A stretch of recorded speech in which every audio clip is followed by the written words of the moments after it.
शादी अगर 1 साल बाद हो तो छवि की बचपन से की हुई मेहनत बेकार नहीं जाएगी। कम से कम एक बैचलर्स की डिग्री तो रहेगी उसके पास।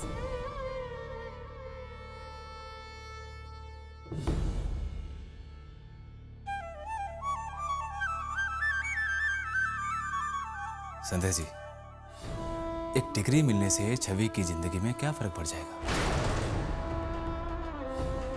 ये डिग्री, ये प्रमाण पत्र, ये सब वैसे भी दीवारों के छेद और उनके दरारों को ढकने में भी काम आ सकते हैं। और वैसे भी संध्या जी, एक लड़की चाहे जितना भी पढ़ लिख जाए, आखिर तो एक घर संभालना ही उसका सबसे बड़ा काम होता है ना संध्या जी। एक बात कहूं संध्या जी, बुरा मत मानिएगा, अगर डिग्री मिले तो सास ससुर और पति के हाथ से मिलनी चाहिए। एक औरत का फर्ज होता है पूरे परिवार को खुश रखे, संभाल के रखे, बांध के रखे। एक औरत की सच्ची पढ़ाई यहीं पे दिखती है और सच्ची डिग्री भी उसके हाथ में यहीं से आती है। आप एक डिग्री को इतना... जल्दी आए बेटा, जल्दी आए, देर हो रही है।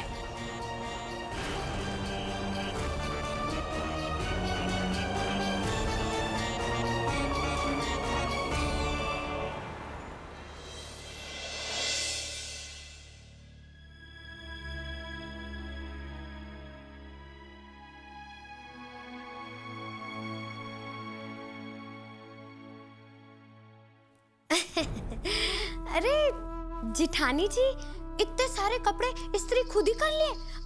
मारे को कह देती, मैं कर देती हूँ।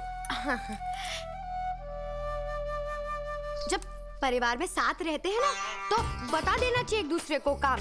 से प्रेम बड़े हैं, तभी तो लोगों को पता चलेगा कि जिठानी देवरानी में कितना प्रेम है। हाँ सच्ची बताओ, मारे को अगर किसी की जरूरत पड़े, मैं तो 1 मिनट का धाका ना लूं बताने में कि मारे को आपकी जरूरत है।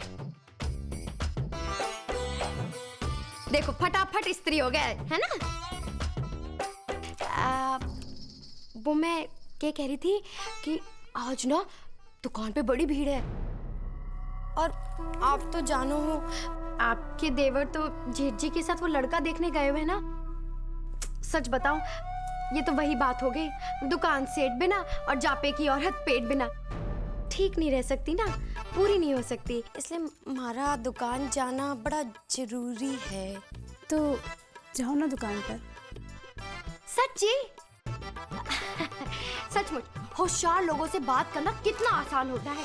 बस मैंने 2 बातें क्या करी, परिवार के बारे में आपके दिल में उतर गई। तो मैं दुकान चली जाती हूँ और आप जरा रसोई देख लीजिए। भाभू नहीं है ना, इस वजह से। ये तो वही बात हो गई, 1 पंत और 2 काज।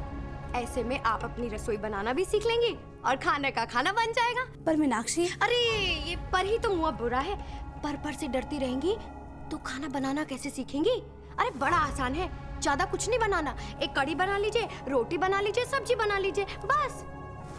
कढ़ी बनाना ना बड़ा आसान है, मैं बताती हूँ। देखो, दही लेना, बेसन लेना, मिला देना, मसाला डाल दो, उफान दो, बस बन गई कढ़ी। ज्यादा कुछ नहीं करना, बड़ी आसान है। आपके लिए तो चुटिया में वो रिबन बांधती है ना, बिल्कुल उतना ही आसान।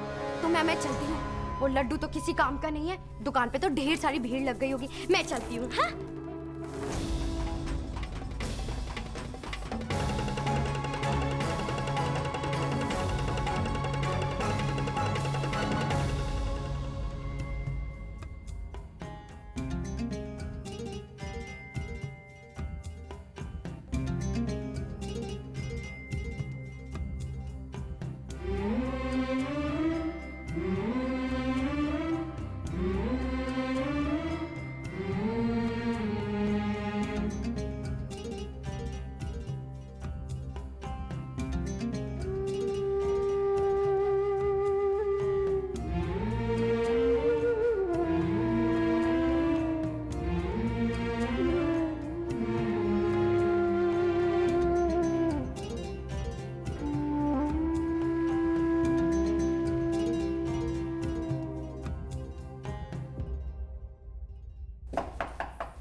सूरज राठी का घर यही है? जी घर पे हैं? जी वो बाहर गए हैं, पर आप? मैं वो राम राम जी।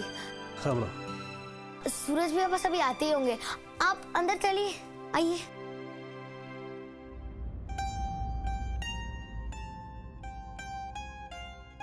बैठिए।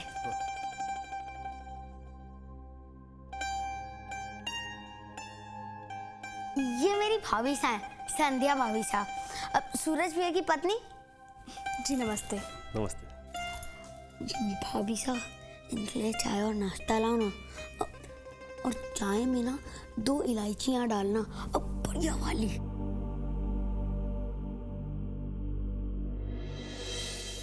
चल छोटू, डायरी लिया। जी। कौन है ये? कोई रिश्तेदार?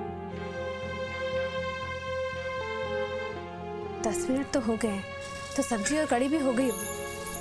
देख लेती हूँ।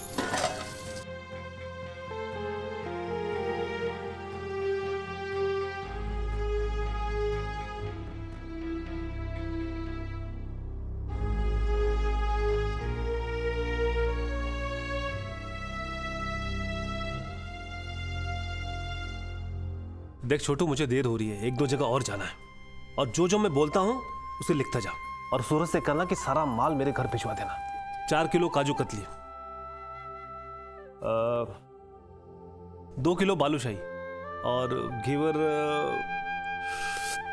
1 किलो हो जाएगा, और उसके मोतीचूर के लड्डू, चॉकलेट वाली बर्फी और मथुरा के पेड़े, ये सारे 3-3 किलो लिख दे। और सुन, सारा सामान देसी घी में होना चाहिए, लबालब। ओह, शायद कोई बड़े ग्राहक हैं इनके। और वो पैकेट सूरज से कहना कि वो पैकेट भी भिजवा देना।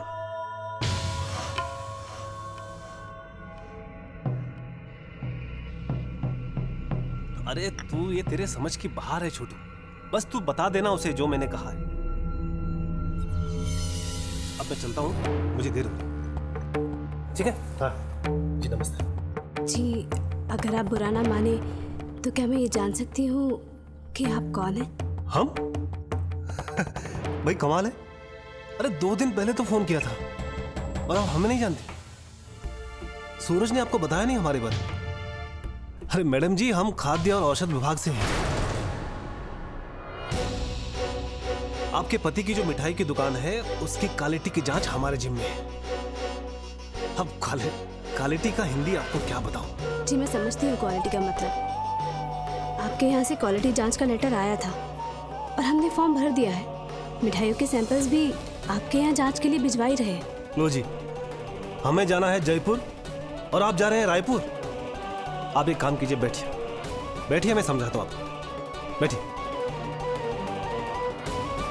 अरे मैडम, आप बैठिए तो सही।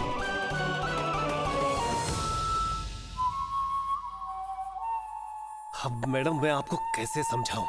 वो क्या है ना मैडम, कि एक बहुत बड़े देवता है, सरकारी देवता। अब ये फॉर्म वगैरह जो है उनको शांत रखने के लिए होते हैं कि सब कुछ ठीक ठाक चल रहा है कड़ाई से। असली काम तो आपस में निपटाए जाते हैं।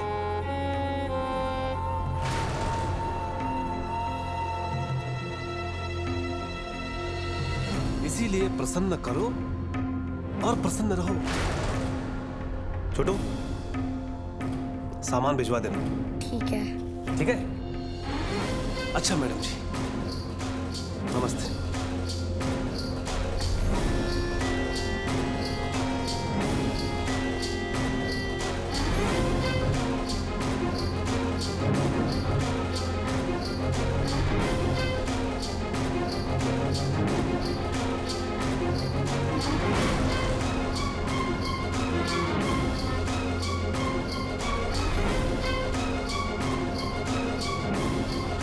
सुनिए, जी आप कुछ भूल रहे हैं। जी, मैं कुछ समझा नहीं। 5,445 रुपये होते हैं इन मिठाइयों के, जिनका आपने ऑर्डर दिया है। तो जी, आपने कहा था ना कि प्रसन्न करो और प्रसन्न रहो। हम प्रसन्न तभी होंगे जब हमें हमारी मेहनत का फल मिले। आप अभी फिलहाल 1500 रुपये दे दीजिए, मैं आपको रसीद काट कर दे देती हूँ।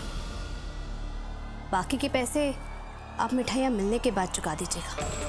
और हाँ, हम मिठाइयों के नमूने ज़रूर पहुँचा देंगे नियम के अनुसार। आप ठीक से समझ नहीं रही है। मुझसे ज़्यादा समझने की ज़रूरत आपको है। अगर एक सरकारी ऑफिसर रिश्वत लेता पकड़ा जाए तो उससे उसकी नौकरी तक छीनी जा सकती है, जानते हैं ना? ऑफिसर साहब, आपके ऑफिस टाइमिंग्स 9 से 5 बजे तक होते हैं और अभी 5 नहीं बजे हैं, इसलिए इस वक्त आपको अपने ऑफिस में बैठकर काम करना चाहिए। दूसरों के घरों में आकर भीख मांगना नहीं है आपका काम। अब तमीज से बात कीजिए और मुझे मत सिखाइए कि मुझे क्या करना चाहिए और क्या नहीं। सिखा नहीं रही हूँ, वो ट्रेनिंग देने में तो सरकार ने आप पर पैसे खर्च किए ही हैं। मैं तो सिर्फ याद दिला रही हूँ। हाँ हाँ, बस बस, बहुत हो गई आपकी बकवास। और याद तो आपको करना है कि आपने किसकी बेइज्जती की है। तो ठीक है जी, आज के बाद आपके दुकान में अगर कोई भी प्रॉब्लम हुई ना तो रोते हुए गिड़गिड़ाते हुए मेरे पास मत आना, और आगे आगे देखिए कि क्या होता है। ऐसी हालत करूंगा कि पछताने के लिए कोई जगह तक नहीं मिलेगी आपको। याद रखिएगा मेरी बात।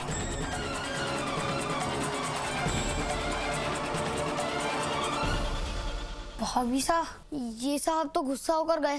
अब परेशान क्यों हो रहे हो छोटू? जब हम सही हैं तो किसी से क्यों डरे? अब जल्दी से जल्दी हमें दुकान पर जाना होगा। मिठाइयों के सैंपल्स निकालकर जल्द से जल्द भिजवाने होंगे। चलो दुकान पर चलते हैं।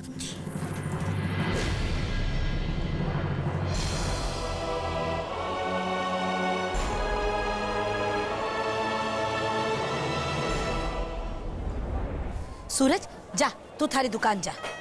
क्या भाव दिया है? हाँ?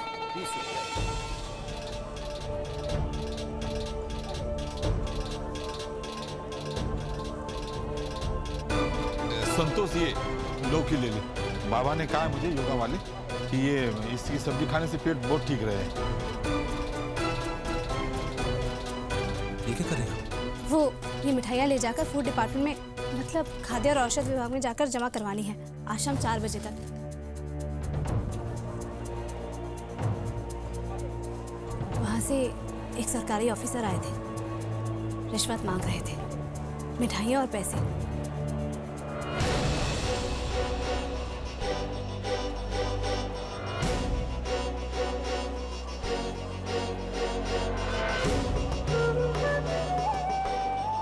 मैंने उन्हें एकदम साफ साफ मना कर दिया है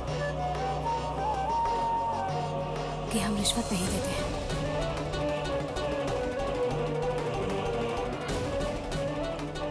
मना कर दिया? पर इसमें गलत क्या है जो आपने ऐसे मना कर दिया?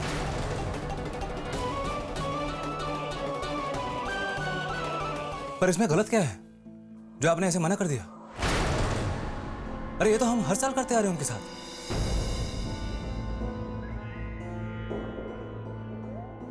ये आप क्या कह रहे हैं? रिश्वत लेना जितना बड़ा सामाजिक और कानूनी अपराध है, उतना ही रिश्वत देना भी है। ऐसा नहीं है कि सभी सरकारी ऑफिसर बेईमान होते हैं, लेकिन कुछ ऐसे धब्बे हैं जिनकी वजह से दूसरे भी बुरा नाम पा जाते हैं। लेकिन सूरज जी, इस बात का हमें ध्यान रखना होगा कि ऐसे गिने चुने बेईमानों के आगे झुककर कहीं हम ईमानदारों के साथ धोखा ना कर बैठे। और हम रिश्वत तभी देते हैं जब हमारे दिल में कोई डर हो या फिर कोई चोट। और सूरज जी, आप इस दुकान पर काम करते वक्त कोई ऐसा काम नहीं करते जिसके कारण आप किसी से डरे। हम कोई नियम कानून नहीं तोड़ेंगे।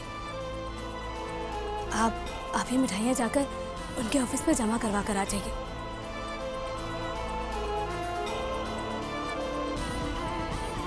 सही रास्ते से जाकर एक बार उन्हें जवाब दे दिया तो अगली बार कोई झूठा सवाल खड़ा करने की हिम्मत नहीं करेंगे वो।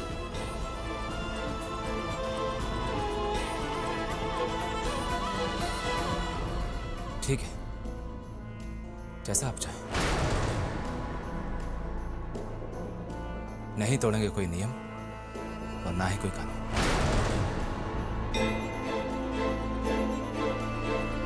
और ना ही देंगे किसी को कोई रिश्वत।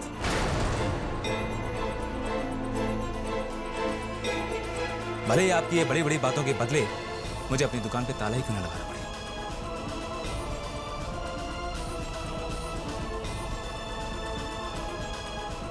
वो दुकान जिसे होली, दिवाली, मरण, जन्म और आंधी तूफान पे आज तक ताला नहीं पड़ा, हो जाने दो उसे बंद।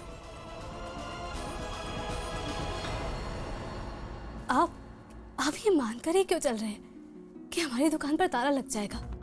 तो जब तक हम सही रास्ते पर चलेंगे, सब नियम कानून का पालन करेंगे, तो कोई क्यों हमारे खिलाफ कदम उठाएगा? हमें ये मिठाइयाँ खाद्य विभाग में जाकर जांच के लिए जमा करवानी है। वहाँ जांच के बाद जब सब कुछ सही आएगा तो अपने आप हमारा सर ऊंचा होगा और हमसे रिश्वत मांगने वाले की हार होगी और फिर सब ठीक हो जाएगा। आप मेरी बातें नहीं समझ रही हैं।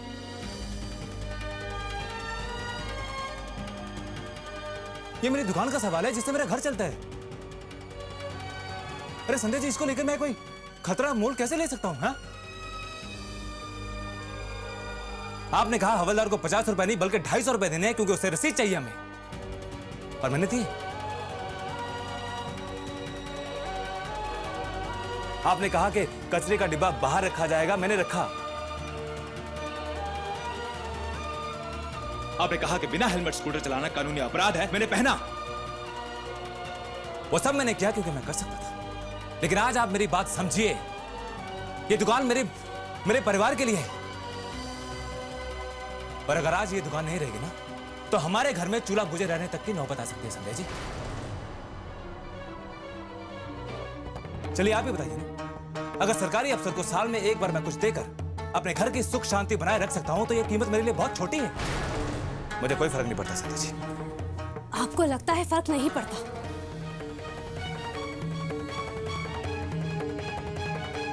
लेकिन फर्क तो पड़ता है सूरज जी। रिश्वत लेने देने से मुझे, आपको, इस देश के हर नागरिक को फर्क पड़ता है।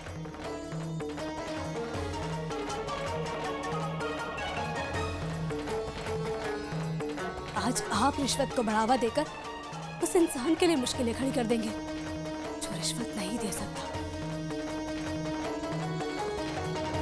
सच्चा होते हुए भी ना सूरज जी, उसे अपने हक के लिए लड़ना पड़ेगा या फिर उसका हक छीन लिया जाएगा।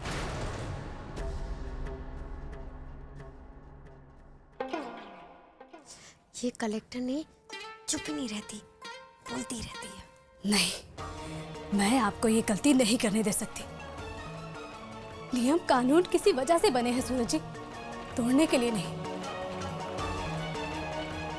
नहीं तोड़े जाएंगे। सूरज जी, अगर आज हमें कुछ तोड़ना है तो सरकारी ऑफिसर की बेईमानी का घड़ा, उसका घमंड टूटेगा आज।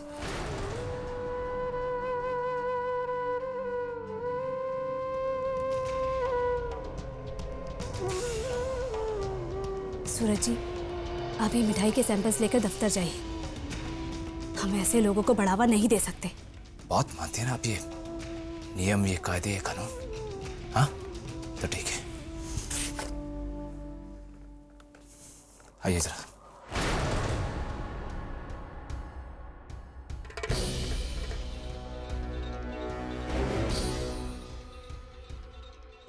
ये नियम, ये कायदे, ये कानून सिर्फ और सिर्फ मेरी दुकान पर ही क्यों लागू हो संजय जी?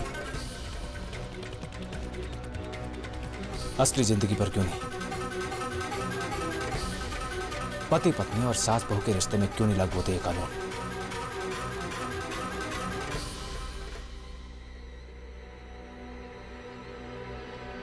जवाब है आपके पास?